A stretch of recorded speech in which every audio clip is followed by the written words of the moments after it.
ស្ដីជាបន្តទៅទៀតនេះខ្ញុំនឹងបង្ហាញពីការធ្វើ graph តាមរយៈ Python ដែលនេះគឺជាទិន្នន័យជាជនរបស់ប្រទេសឥណ្ឌាឆ្នាំ2019ដែលមាននេះគឺអាយុចាប់ពី0រហូតដល់ជាង100ឆ្នាំហើយ column មួយនេះគឺជា column ចំនួនបុរសហើយ column មួយនេះគឺជា column របស់មនុស្សស្រីអញ្ចឹងខ្ញុំបិទវាសិន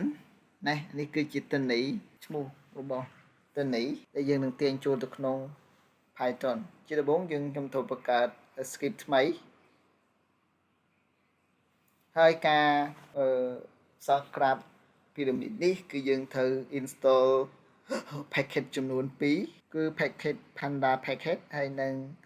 floatly package ដោយសារខ្ញុំបាន install ហើយគឺខ្ញុំគ្រាន់តែទាញវាចូលណាគឺ import panda as a pd ហើយនឹង import floatly graph object as gp ខ្ញុំ run មើលអញ្ចឹងវាអត់នៅពេលដែលយើង install package ហើយគឺយើងចុច run មើលទៅវាអត់មាន error ទេអញ្ចឹងជាបន្តទៀតខ្ញុំធ្វើការទាញទិន្នន័យចូលដែលខ្ញុំបង្កើតអត្ថេយមួយដែលឈ្មោះថា data ស្មើនឹង pd.read crv ហើយ or ហើយខ្ញុំចូលទៅទីតាំងដែលយើងទុកទិន្នន័យខ្ញុំ copy directory របស់វាបន្ទាប់មកខ្ញុំចូលទៅផាសវាត្រង់ចំណុចនេះហើយយើងត្រូវ copy ឈ្មោះ file ទិន្នន័យរបស់យើង copy ទាំងអស់មក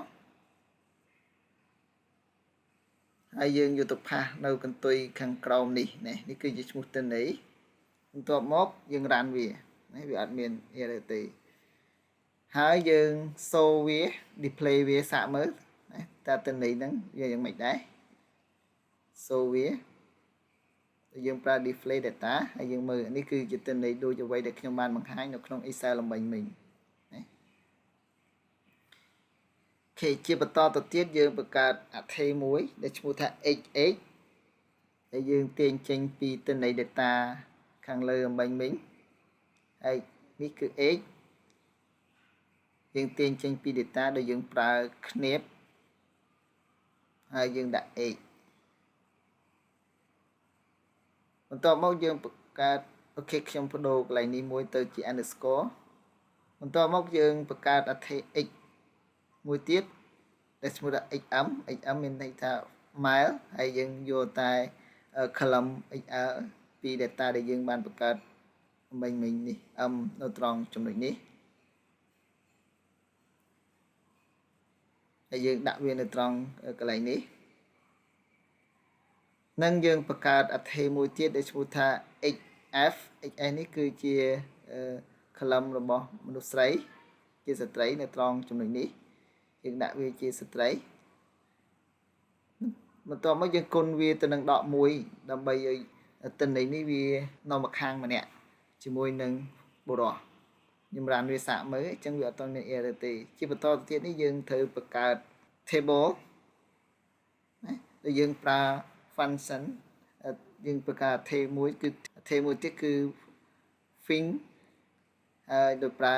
gp.finger ហើយយើងចាប់ដើមធ្វើការ add ទិន្នន័យចូលគឺជាដំបូងយើង add ទិន្នន័យបុរសចូលដែលខ្ញុំសរសេរ note វាទុកសម្រាប់មើលនៅពេលក្រោយអញ្ចឹងខ្ញុំការ add ទិន្នន័យនេះចូលខ្ញុំ run វាសាកមើលសិនវាគឺវាអត់មានបញ្ហាទេអញ្ចឹងយើង add ខ្ញុំ add finger ដោយយើងប្រើ add trace ហើយយើងដាក់ gp bar ហើយ x យើងយកអត្ថេយ age អត្ថេយអាយុរបស់យើងយកមកផាសត្រង់ចំណុចនេះហើយយើងដាក់ x1 ដែលយើងយក x នេះគឺ x female column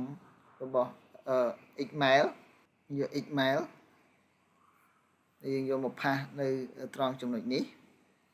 ហើយយើងដាក់ឈ្មោះវាខ្ញុំដាក់ឈ្មោះថា male ហើយយើងវាយពាក្យថា orientation គឺយើងយកហាដើម្បីតាមអញ្ចឹងចុចមើលនេះយើងបានក្រាបមកខាងហើយគឺក្រាបដែលសូពីទិន្នន័យរបស់មនុស្សប្រុសអញ្ចឹងយើងបង្កើត add យើង add ទិន្នន័យស្ត្រីចូលទៅលើក្រាបមកខាងទៀតណាដែលខ្ញុំបង្កើតកំណត់សម្គាល់មួយដែល adding female data to the finger ហើយខ្ញុំ copy script ខាងលើនេះហើយខ្ញុំផាសវាខាងក្រោមដោយយើងធ្វើការបដូរមួយចំនួនកន្លែង x នេះគឺយើងរក្សាទុកដដែលហើយយើង replace កន្លែង x ស្មើនឹង xm នេះយើង replace ដោយ xf វិញ copy មកហើយយើងផាសវាត្រង់កន្លែងហ្នឹងវិញ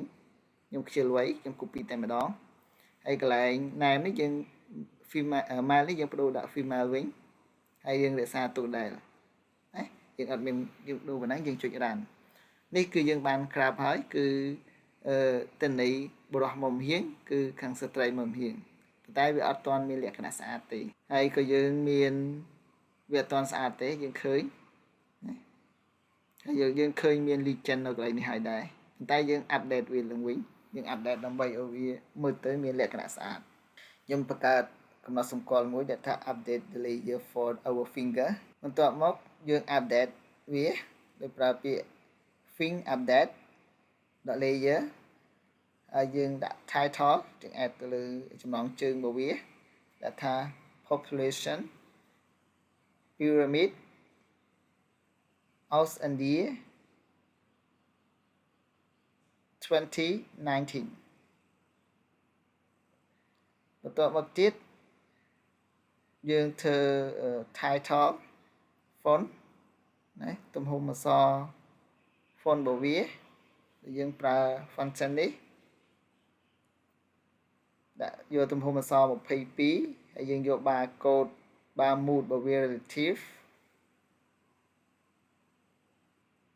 អូខេខ្ញុំចុចវាខ្ញុំដាក់វងកញ្ចក់ហើយលោកវងកញ្ចក់ចូលវិញខ្ញុំ enter ខ្ញុំដូរកន្លែងនេះ f ទៅជា t វិញខ្ញុំសរសេរខុស spelling ហើយយើងដាក់ bar gap ហើយយើងយក0ហើយ bar group gap យើងយក0ចំពោះ axis យើងដាក់ date text wall យើងកំណត់ចំនួនលេខ60លានដក60លានគឺផ្នែកខាងស្ត្រីបន្ទាប់មកគឺដក40លានហើយដក20លានហើយ0បន្ទាប់មកទៅខាងផ្នែកបុរសវិញគឺ20លាន40លាន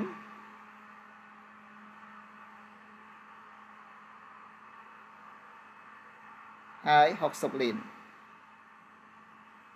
បន្ទាប់មកទៀតយើងធ្វើការដាក់ tick វា tick text ដើម្បីបង្ហាញចំនួនលេខខាងលើហ្នឹង60លានយើងដាក់ទៅ60លានយើងបដូរទៅជា 60m ដើម្បីពង្រួមវាយើងអាចពង្រួមអ្នកនរគ្នាអាចបដូរពេលក្រោយពេលអ្នកនរគ្នាបើសិនជាវីដេអូរបស់ខ្ញុំមានកំហុសអីណាដល់មក20លានយើងដាក់ដូរពីតម្លៃលេខមកតម្លៃអក្សរកាត់វិញគេ20លាន40លាន60លានហើយយើងដាក់ចំណងជើងក្រាបរបស់វាគឺ population in million ហើយយើងកុំភ្លេចដាក់សញ្ញាមិញកដោប៉ុតជុំវិញផងអញ្ចឹងយើងដាក់ title វា font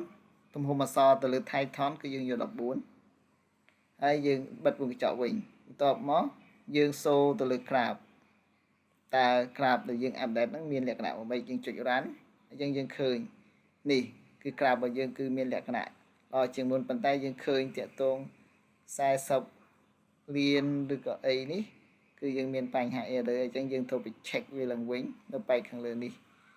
check វាកែវាឲ្យត្រូវអាចអានេះគឺខ្វះ01ហើយយើង check មើលគ្រប់អានេះខ្វះមួយដែរអញ្ចឹងយើង check មើលឲ្យត្រឹមត្រូវតាមពិតទៅអានេះគឺ60លានប៉ុន្តែដែលយើងដាក់តែ6លានយើងពង្រួមវាដើម្បីឲ្យវាងាយស្រួលមើលកុំឲ្យដាក់លេខទៅវាច្រើនពេកអញ្ចឹងខ្ញុំចុច run ម្ដងទៀតនេះអញ្ចឹងយើងឃើញវាចេញមកស្អាតហើយណាបើសិនជាមានកំហុសឆ្គងនៅកន្លែងណាយើងអាចកែសម្រួលវាឡើងវិញណាខ្ញុំឃើញនៅខាងក្រោមនោះគឺលេខ20តាមពិតវាជា 2m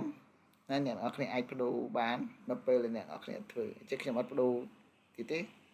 កុំឲ្យវាមានការស្មុគស្មាញសូមអរគុណច្រើនសម្រាប់ការទស្សនាដើម្បីជាការលើកចិត្តសូមចុច subscribe វីដេអូនេះហើយ share វីដេអូនេះផងបាទសូមអរគុណច្រើនសម្រាប់ការទស្សនាហើយបើសិនជាអ្នកអរគុណអត់ដឹងពីរបៀបតម្លើង install Python ទេខ្ញុំនឹងផ្ញើវីដេអូនៅខាងក្រោមពីរបៀបតម្លើង Python បាទសូម